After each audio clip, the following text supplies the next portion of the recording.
Meus irmãos, a palavra de Deus diz em Jonas, capítulo 1, a partir do verso 1, quem achou diz amém.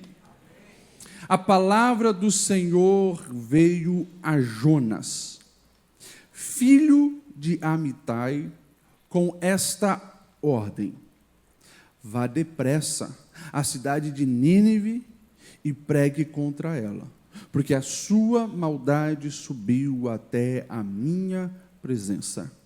Mas Jonas fugiu da presença do Senhor, dirigindo-se para Tarsis. Desceu à cidade de Jope, onde encontrou um navio que se destinava para Tarsis, para fugir do Senhor. Amém. Até aqui nós vamos ler, e baseado nessa tão conhecida história do profeta Jonas, eu gostaria de estar falando hoje para você esse tema: não fuja do seu chamado. Não fuja do seu chamado. Quando nós falamos em chamado, e ainda baseado na história de um profeta, você pode estar perguntando: Pastor Lediel, o que isso tem a ver com a gente? Uma história de quase 3.000 anos atrás, 2.700 anos atrás, chega até nós, onde muitos questionam, né? Aqueles críticos ficam aí levantando questões, como pode um homem ser engolido por um peixe, isso não faz sentido, enfim. Na limitação da razão humana, muitas coisas não fazem sentido, mas são muitas evidências que mostram de fato que essa é uma história real. Nós entendemos sim como fato histórico. O próprio Jesus faz uso dessa história e traz uma aplicação a respeito da sua morte e da sua ressurreição. E nós precisamos também entender o contexto de Jonas, esse chamado de Jonas aplicado para a nossa vida. Porque assim como Deus chamou Jonas para proclamar as verdades e confrontar na cidade de Nínive, você sabe que Deus também tem um chamado para cada um de nós, que precisamos todos os dias exercer. Isso fala de algo que as pessoas nos nossos dias estão tão confusas a respeito de por que eu nasci, qual o propósito da minha vida, o que Deus tem comigo.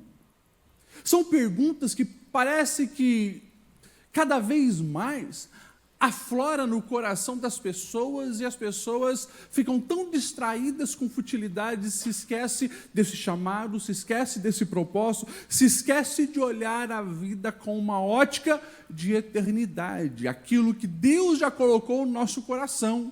A vida terrena é passageira, aquilo que fazemos aqui determinará a nossa eternidade. Portanto, nós caminhamos aqui, mas precisamos ter essa noção e também entender a nossa missão e o nosso chamado. Quando olhamos para o contexto, o pano de fundo dessa história, você vai ver que Jonas não é um profeta que aparece do nada, cai de paraquedas e Deus lhe dá um chamado assim muito estranho: olha, vai lá pregar para Nínive. Não. Quando a gente vê a história de Israel, você vai ver lá no livro de 2 Reis, capítulo 14, que Jonas ele era um profeta que vivia um período de reconhecimento. Não era favorável o contexto onde ele estava. Ele profetizou no tempo do rei Jeroboão II, que foi um péssimo rei. Se você pegar lá esse capítulo 14, 2 Reis, a partir do verso 23, você vai perceber que ele fez tudo errado. Desagradou a Deus, levantou postes ídolos, enfim, fez o caos. Mas também ele conquistou um território que o profeta Jonas havia dito que voltaria para Israel. Então, Jonas em Israel estava sendo reconhecido, um grande profeta. Ele fala em nome do Senhor e a palavra se cumpre, ou seja, é um profeta de Deus. Isso tudo por volta de 790 a.C. Jonas significa pomba. O nome do seu pai é Amitai, que significa leal. Interessante. dos profetas de Deus, ele recebe um chamado diferenciado de ir para uma outra nação e profetizar contra ela. Se você pegar os profetas, você vai ver que eles estão em Israel, ou estão em Judá, profetizando contra as nações. Mas Jonas não. Ele é chamado a sair do seu lugar e vai lá para Nínive e lá você pregue. Só que é complicado, porque pregar para ninivita é pregar para o inimigo. Os ninivitas eram um povo extremamente rebelde, violento. Eles eram assírios, né, porque Nínive é a capital da Síria, e nós temos aí, não apenas biblicamente falando, mas quando você dá uma pesquisada na história geral, você vai ver que eles eram extremamente violentos aonde eles chegavam. Não perdoavam crianças, não perdoavam mulheres, não perdoavam as grávidas, e quando eles ainda matavam o seu adversário, os ninivitas faziam questão de cortar parte do corpo, de expor aquilo tudo, ou seja, faziam barbaridades de uma maneira assustadora. Sem falar que era uma nação em ascensão, uma grande proteção. Os muros de Nínive eram famosos, mais de 12 quilômetros de extensão, mais de 30 metros de altura, sim, um negócio assustador. E de repente Deus chega para Jonas, e não sei se você observou, o verso 1 e verso 2, diz assim: a palavra do Senhor veio a Jonas, filho de Amitai, com esta ordem. Deus chega para Jonas, o profeta de Israel, e dá uma ordem. E a ordem é: vá depressa à grande cidade de Nínive e pregue contra ela, porque a sua maldade subiu até a minha presença. Interessante. Jonas, como nós sabemos da história, ele não obedece, mas ele foge. É uma ordem, mas ele foge. Lá na frente, no capítulo 4, ele vai dizer por que ele foge. Você observou que Deus manda ele não passar a mão nos ninivitas. Jonas, você vai para Nínive e você vai pregar contra os ninivitas, contra as maldades dele, contra as práticas perversas. Mas ele não vai. Poxa, ele poderia ter dito: ah, Senhor, pode deixar comigo.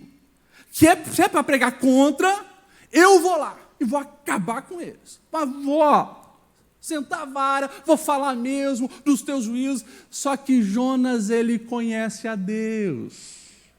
E lá na frente, no capítulo 4, ele vai dizer assim: Senhor, não foi isso que eu disse quando ainda estava na minha casa? Foi por isso que eu me apressei em fugir para Tarse. Eu sabia que tu és Deus misericordioso, compassivo, muito paciente, cheio de amor, e promete castigar, mas se arrepende. Ele conhecia as misericórdias do Senhor, por isso ele fugiu e não cumpriu inicialmente o chamado de Deus. Escute aqui, nós como igreja, nós temos o chamado. O chamado é bem claro: ide e pregai.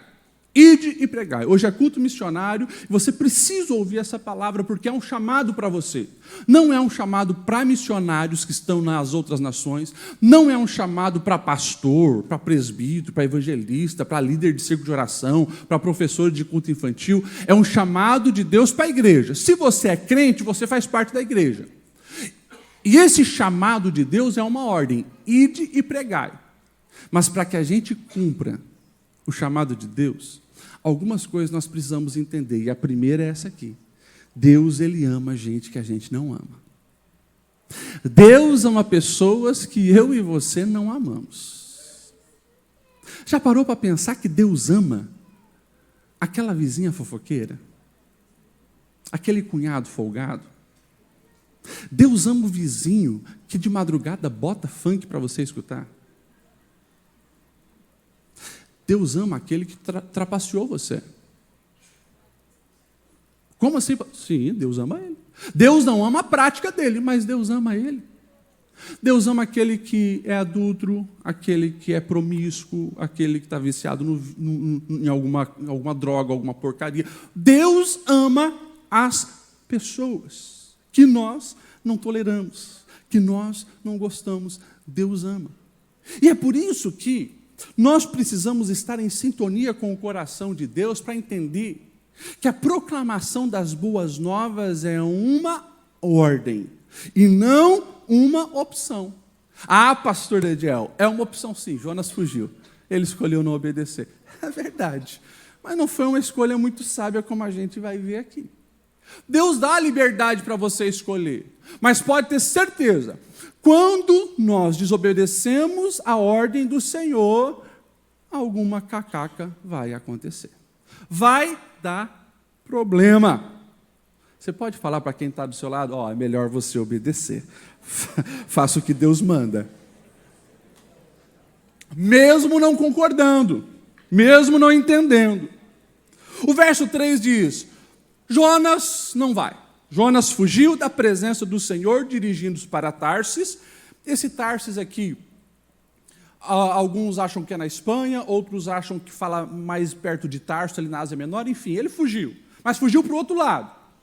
É a mesma coisa que Deus falar para mim, pastor Lediel, vai para Chapecó e eu correr para o porto de Itajaí e pegar um navio. Não faz sentido nenhum. Era mais ou menos isso que aconteceu. Ele não precisava ter pegado navio nenhum, barco nenhum, ele deveria ter ido para a Síria, para Nínive, mas ele desce para Jope e entra dentro de um barco. E o texto diz assim, desceu a Jope, onde encontrou um navio que se destinava àquele porto, depois de pagar a passagem, embarcou para Tarsis para fugir do Senhor. A gente sabe que nessa fuga de Jonas, o caos chegou. Porque veio uma tempestade e problemas começaram a acontecer.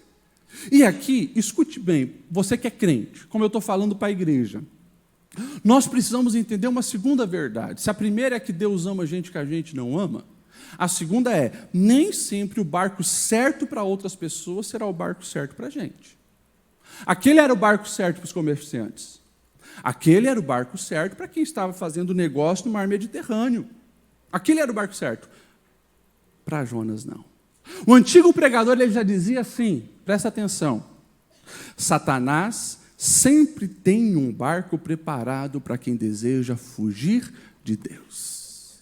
Satanás sempre tem um barco preparado para quem deseja fugir de Deus.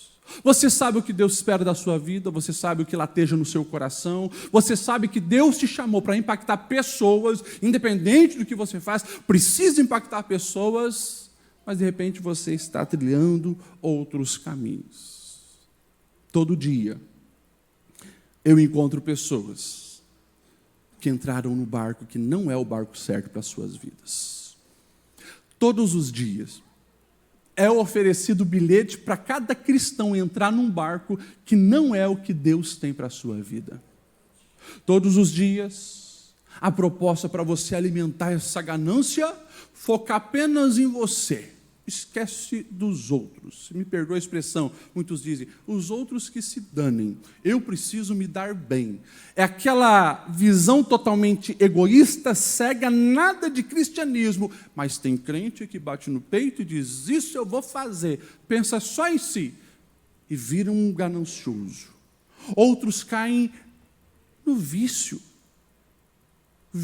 preso no vício. Qual propósito tem um vício a não ser te escravizar e impedir que você cumpra o chamado de Deus e o teu propósito? Pois é, mas vem um convite, né, de pessoas que já estão perdidas para que você também se atole nos vícios, mas é só um baseadinho, não tem maldade nenhuma, é só um golezinho, mas é só assistir um pouquinho disso e muitos crentes não estão cumprindo o seu propósito porque estão presos no vício. A gente pode falar do barco da imoralidade, do barco da língua maledicência, a língua maldosa, mentiras, calúnia, enfim, barco não vai faltar para quem deseja fugir de Deus. Só que, quando você entra num barco errado, você pode ter certeza, vai vir tempestade. Vai vir tempestade. Deixa eu perguntar para você. Você já começou a olhar a sua vida? O barco aonde você está te levando aonde Deus mandou? Ou está te levando para um outro lado? Para totalmente o lado oposto. Estar no barco errado sempre vai trazer prejuízo para você e para as outras pessoas. Se você ler esse texto, você já vai ver no verso 5. Quando veio a tempestade, todos os marinheiros ficaram com medo. Marinheiros, gente experiente, mas ficaram com medo clamavam aos seus deuses e começaram a tirar as cargas ao mar para tornar o navio mais leve. Coitado desses marinheiros. Eles não tinham discernimento de qual era o problema, não estavam preparados para uma tempestade daquela proporção e começaram a jogar fora coisas importantes, porque sempre é assim. Quando não se tem discernimento nas tempestades da vida, você vai colocar fora coisas importantes. E os marinheiros começaram a botar. Não sabia que o problema era Jonas. E aqui eu abro um parênteses, para dar um cascudo no comandante desse navio. Como que ele permite que alguém entre no seu barco sem nem saber quem é? Você vai ver que depois ele vai perguntar: quem é você, de onde você veio, por que você está aqui, está indo para que lugar? Porque ele permitiu que alguém estivesse ali no seu barco, que essa pessoa agora estava trazendo um monte de problema, e o coitado nem sabia por quê. Vigia quem você bota no barco da sua vida, que aliança você vai fazer, porque alianças erradas e botar gente errada dentro do seu barco vai trazer problema. Então, que nós possamos aprender essa segunda lição. Nem sempre o barco certo para as outras pessoas será o barco certo para você. Cuidado com a comparação. Cuidado com você estar ali só observando as outras pessoas. Ouça o que Deus diz a teu respeito. Ouça o que Deus diz para onde você deve ir e o que você deve fazer. Nós temos acesso a Deus, o véu se rasgou, nós, através da oração e meditação da palavra, nós temos um rumo, nós temos um objetivo, nós temos uma missão. Cuidado para que num mundo tão barulhento você não esteja ouvindo outras vozes e desprezando a voz daquele que pode trazer uma plenitude ao seu coração ao você estar cumprindo aquilo para o qual você nasceu para cumprir. Você me entende? Amém? O verso seguinte, o verso 4, vai dizer: o Senhor, porém, fez soprar um forte vento sobre o mar, e caiu uma tempestade tão violenta que o barco ameaçava se arrebentar. Eu vou repetir, se você perdeu o começo desse verso 4. O Senhor fez soprar um forte vento. Vou repetir. O Senhor fez soprar um forte vento. Você já viu o diálogo de crente que está passando por problema? Ô meu irmão, como é que você está? Como é que você está, minha irmã? Olha, está difícil, viu? O inimigo está furioso. Sempre é assim. Olha, o diabo é astuto, hein? Olha, os demônios estão... A lição que a história de Jonas nos mostra é que nem todas as tempestades são demônios. Tem tempestades que são geradas pelo Senhor. Existem tempestades nas nossas vidas que são geradas pelo Senhor. Como assim, pastor Lediel? Eu pensei que era o diabo. O diabo, sim. O que ele puder fazer para destruir a sua vida, ele vai fazer. Mas nem sempre é tempestade. Porque tempestade geralmente te prostra e te faz olhar para cima. Então, geralmente, a maneira do diabo agir é mais sutil. É mais sutil. O diabo age mais na mansidão, na calmaria, no conformismo, na distração, confundindo o seu propósito, do que muitas vezes gerando tempestade. Mas às vezes ele faz sim, vir uma tempestade, para desanimar, para gerar uma depressão. Mas nós precisamos entender que Deus causa tempestades também na nossa vida. Por quê? Para que nós venhamos despertar. Para que nós venhamos alinhar o propósito da nossa vida com os propósitos de Deus. Quando Deus permite uma tempestade chegar até nós, ou Ele causa uma tempestade na nossa vida, você pode ter certeza, Deus está de olho na eternidade. Você não está entendendo. Pô, mas uma tempestade, pastor Lediel, puxa vida. A tempestade machuca, mas Deus está olhando toda a tua trajetória. Aquele momento vai doer, mas aquilo pode fazer com que o teu coração se converta, pode fazer com que você volte a orar de verdade, pode fazer com que você alinhe os seus propósitos com os propósitos de Deus. A tempestade, ela é pedagógica. E nós precisamos estar atento, perguntando: Deus, foi o Senhor mesmo que mandou essa tempestade? Então eu vou corresponder.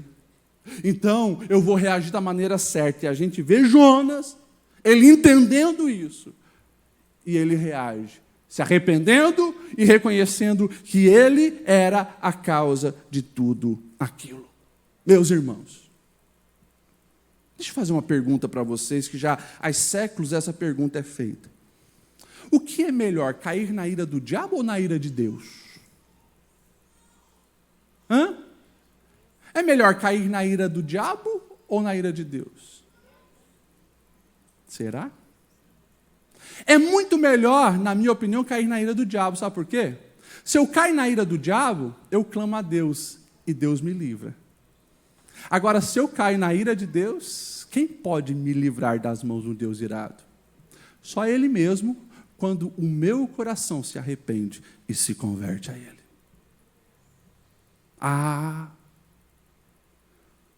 Complicado cair na mão de um Deus irado.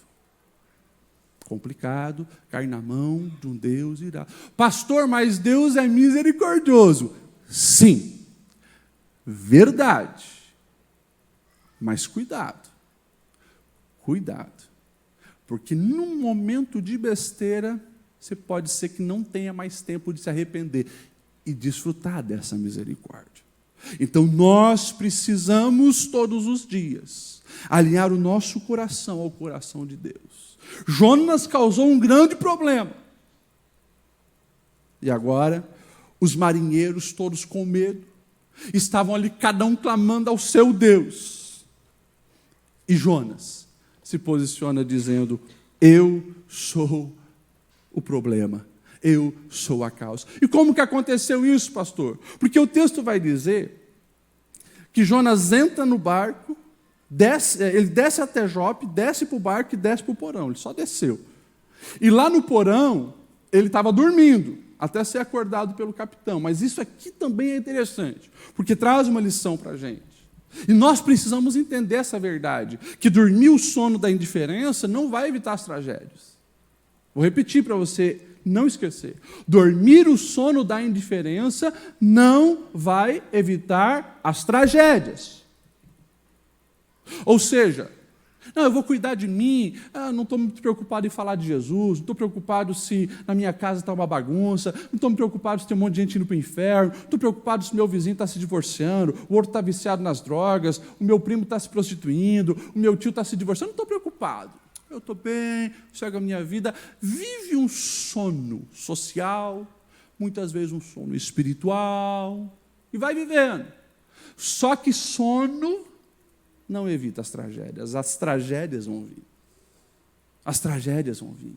A tempestade está ali. Deus está chacoalhando, Deus está movendo, Deus está agindo para te despertar. Não permita que esse sono continue. O capitão desesperado, verso 6 diz: como que você pode estar aí dormindo?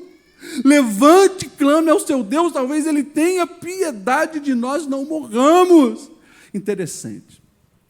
Como que o sono, ele é uma fuga para não enxergar a realidade. Tanto que muitas pessoas que entram em depressão, principalmente aquelas que estão cercadas de problemas, a grande maioria, nem todos, mas a grande maioria dos casos depressivos, dorme, e dorme, e dorme, e dorme.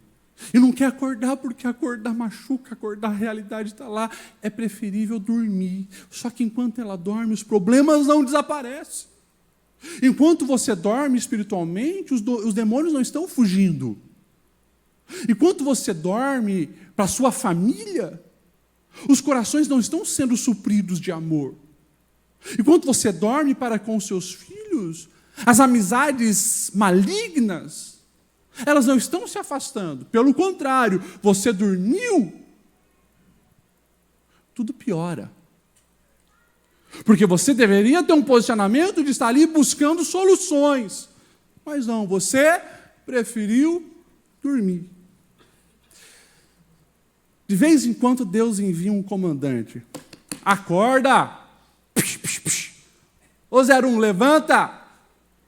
De vez em quando é preciso um chacoalhão. E daí Deus diz, pastor Lediel, prega essa palavra no domingo. E a gente está aqui, como comandante, dizendo, desperta.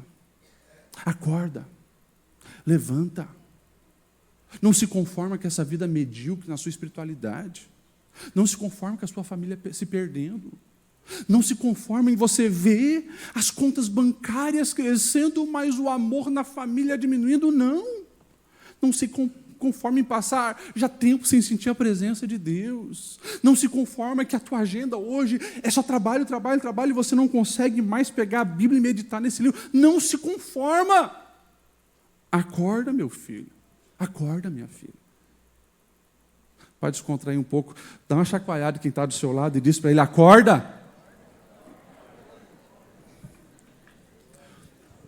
Pastor Lediel, eu acordei, o que eu preciso fazer? É aquilo que eu falei, Jonas. Jonas fugiu. Jonas dormiu. Jonas cometeu um monte de problema, um monte de confusão. Mas aí quando ele acorda, ele vê o caos instalado. Eu sei o que está acontecendo. Já entendi. Sou eu. E o comandante desesperado, cara, quem é você? O que está fazendo? Sou eu o problema. Interessante. Porque foi lançada a sorte, né? E caiu sobre quem, Jonas? É isso aí mesmo. A solução é uma só. Me joga na água. E tudo vai solucionar. Você imagina, aqueles homens eram marinheiros. Até agora já usaram todas as técnicas possíveis para fazer alguma coisa acontecer, para sair daquela tempestade e não solucionaram. De repente, um louco que eles não conheciam, estranho, um cara muito estranho, na tempestade dormindo, agora vai dizer que ele é o problema e pede para ser jogado, é morte. O texto vai dizer assim, que aqueles homens ficaram tão apavorados, que eles não quiseram jogar Jonas. Eles vão continuar remando, mas eu imagino assim a cena, esses homens já estavam no limite, eles não conseguiam mais fazer nada, eles perceberam que todos iam morrer, e eles olham para Jonas, e eles olham para o céu, imagina, e eles começam a orar. Deus desse cara aqui, não impute a nós a morte dele. Nós não temos nada a ver com isso. E pegaram o Jonas e jogaram na água. Interessante que na mesma hora acalmou. Aqueles homens ficaram tão admirados que o texto vai dizer que eles começaram a adorar ao Deus de Jonas. Eles não conheciam, mas começaram a adorar e prestar culto ao Deus de Jonas. Aqui a história começa a mudar. Jonas, ele vai sim cumprir o propósito dele. Agora, esse homem, chamado Jonas, que era teimoso, desobediente, que foi dormir, ele teve, pelo menos, a hombridade de dizer, eu sou o culpado, me joga. Eu sou a causa do problema. Vamos buscar a solução. Se você pega a Bíblia de ponta a ponta, o que você vai ver? O ser humano caído, o ser humano na sua natureza caída sempre procura terceirizar a culpa para os outros e nunca assume para ele. A culpa é do fulano, a culpa é da ciclana. É lá, né? Ô mulher, por que tu comeu? Foi a cobra que me enganou. E assim. Sempre a culpa é do outro. Mas Jonas diz, a culpa é minha. Ali começa uma mudança. Quando um pai olha para a sua casa e vê que não está funcionando e diz, eu sou o culpado, mas eu também sei qual é o caminho da solução. Pode ter certeza, ali vai começar a mudança. E, infelizmente, às vezes a gente está lá no aconselhamento pastoral, está lá o homem e a mulher, o casal brigando, falando em divórcio. E quando eles só conseguem enxergar o problema dos outros e nunca assumir o seu problema, aquele casamento está fadado ao fracasso. Agora, quando alguém diz, pastor, eu tenho falhado com o marido, eu tenho falhado com a minha esposa, pronto, ali eu sei que nós já temos uma solução e vai melhorar e vai ser restaurado. Jonas, ele assumiu e foi jogado. Quando ele estava lá no fundo, você sabe a história, as crianças desenham, né, a cena, ali na pontinha, né, tem um peixe subindo, e é mais ou menos isso. Um peixe vem e engole Jonas. Deus misericordioso com Jonas.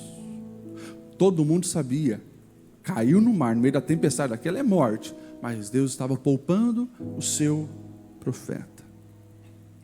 O profeta que estava entendendo que desobediência, só leva para baixo. Como eu falei, né? Desceu para Jope, desceu para o navio, desceu para o porão, desceu para o mar e agora desceu para o fundo da barriga de um peixe. É assim. É assim. Desobediência só te leva para baixo. Só.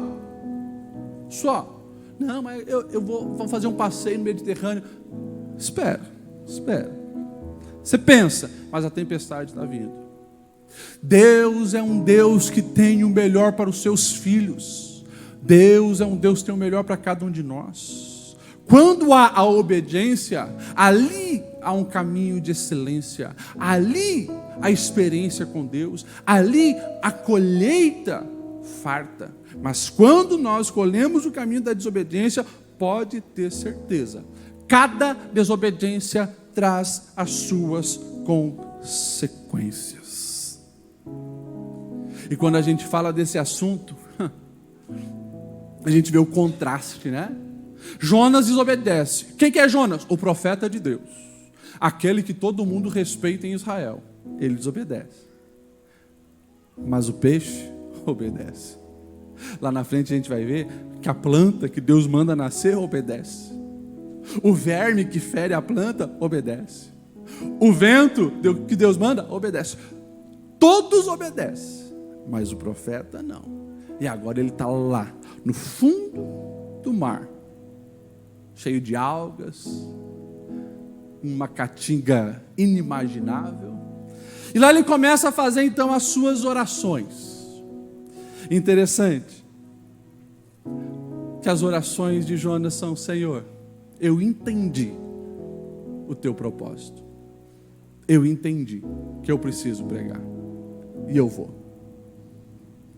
3 dias depois, Deus dá ordem novamente ao peixe, vomita ele.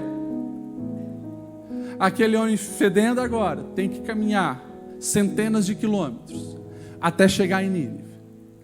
E daí o texto vai dizer assim, lá no capítulo 3, a partir do verso 1, parece até uma repetição do primeiro versículo do capítulo 1. Diz assim: a palavra do Senhor veio a Jonas pela segunda vez com esta ordem: vá à grande cidade de Nínive e pregue contra ela a mensagem que eu darei. E o texto diz assim: Jonas obedeceu a palavra do Senhor e foi para Nínive. Era uma cidade muito grande, sendo necessária 3 dias para percorrê-la. Mas Jonas entrou na cidade, percorreu ela durante 1 dia, proclamando: daqui a 40 dias Nínive vai ser destruída. Os ninivitas creram em Deus, proclamaram um jejum, e todos eles, do maior ao menor, vestiram pano de saco. Deus precisou falar 2 vezes com Jonas a mesma ordem. E com a gente? Na segunda, capítulo 3 deixa bem claro, ele decidiu obedecer, porque a experiência anterior de desobediência foi amarga. E você? Você tem obedecido? Quando Deus deu ordem para você perdoar, já passou da segunda, talvez já passou da 10ª vez que você ouve essa ordem, mas você faz questão de manter essa mágoa como algo de estimação no teu coração. A amargura está te destruindo, você não se tocou ainda, que Deus está dando a ordem: perdoa. A ordem do Senhor já foi dada. Haja com generosidade. Melhor é dar que receber. Aquele que ajuda o seu próximo vai prosperar. Mas você não, você é teimoso. Só eu. O Senhor já falou para você: compartilha do meu amor lá na tua empresa. Fala do meu amor. E fala também das escolhas pecaminosas aonde vão levar. Tem alguns que nem sabem que você é crente lá. Olha só. Será que nós de fato estamos cumprindo o propósito, a missão? Qual é a tua missão? Qual é o teu propósito como cristão? Sério mesmo, que você só está buscando os diplomas e o reconhecimento profissional?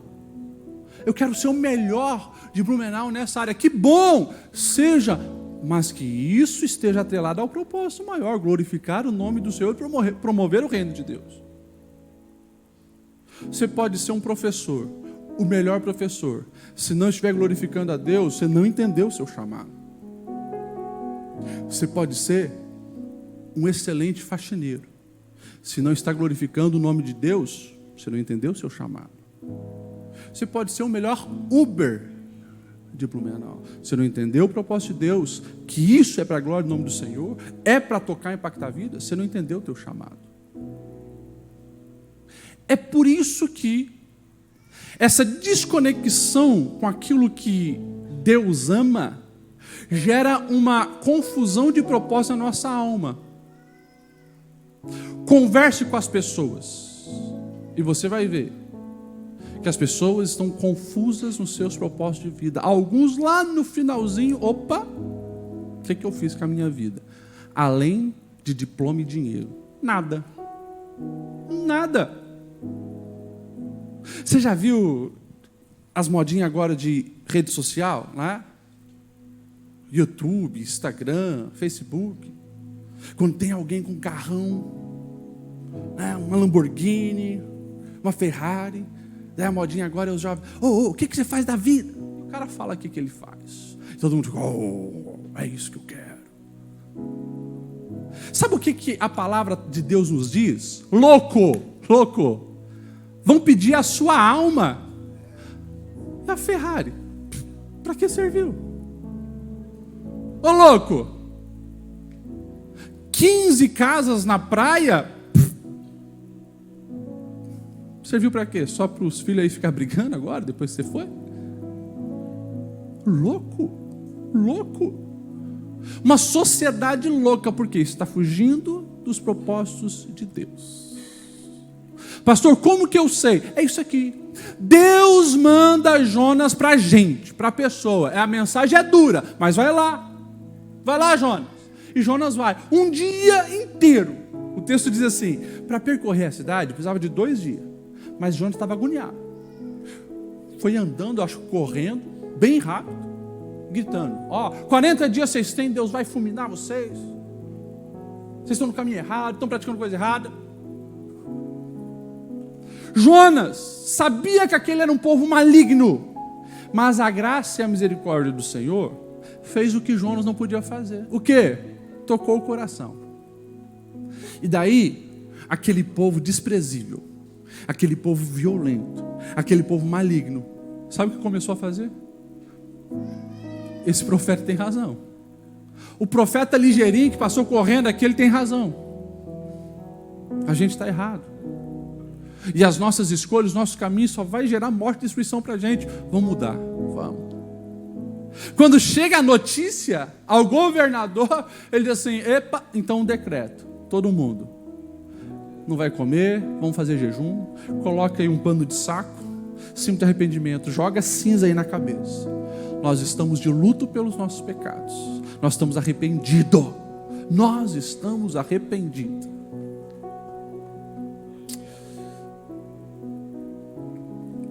A sexta lição que você precisa entender dessa história: Você é a pessoa certa para um povo que vive errado. Você é a pessoa certa para um povo que vive errado. A igreja precisa se posicionar. É impossível você ver tudo o que está acontecendo nesse mundo. Pandemia, guerras, o mal se instalando. A questão política, extremos. Uma sociedade que está debaixo de uma maldição inimaginável. Eu não tenho medo de afirmar hoje que os ninivitas estavam debaixo de menos maldição que nós. Como assim, pastor Lediel? Com certeza. É só fazer o levantamento aí de tanto criança sendo assassinada no útero, o aborto. Só fazer um levantamento disso.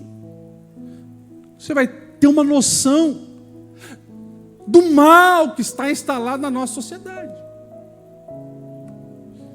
E a igreja, os crentes, muitos fugindo do chamado, assim como Jonas. Ainda bem que o Deus misericordioso com os ninivitas tinha misericórdia também com Jonas. O texto vai dizer que Jonas prega e sai da cidade. Fica olhando, talvez Deus fulminar. Não sei o que ele fica esperando.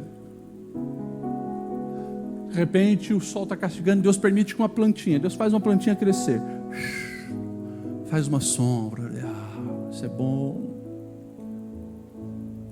No dia seguinte, um vermezinho que Deus manda, vai lá e fere aquela planta, a planta murcha. Deus manda um vento. Agora o sol está bem posto, não tem nuvem nenhuma. E de repente o sol escaldante está torrando a cabeça de Jonas. E ele fica bravo. Ele pede para morrer. O que foi, Jonas? A planta morreu. Jonas? Espera aí, deixa eu entender. Você está com dó de uma planta, sendo que na sua frente tem uma cidade com, olha o que o Senhor vai dizer, Nínive tem mais de 120 mil pessoas que não sabem distinguir entre a mão direita e a esquerda. Você não deveria ter misericórdia dessa cidade? Interessante que esse é o fim da história. A gente não sabe se Jonas entendeu o recado ou não. Eu acredito que entendeu, mas é isso. É isso. É isso. Nada contra os pets, eu tenho o meu. Mas hoje, a sociedade protesta mais por um cachorro ou uma rãzinha do que por um ser humano. É mais barulho de alguns movimentos por causa de um cão do que por causa de um monte de bebê assassinado no útero. E a pergunta de Deus é: aonde estão os profetas? Aonde estão os meus profetas? Aonde está a minha igreja?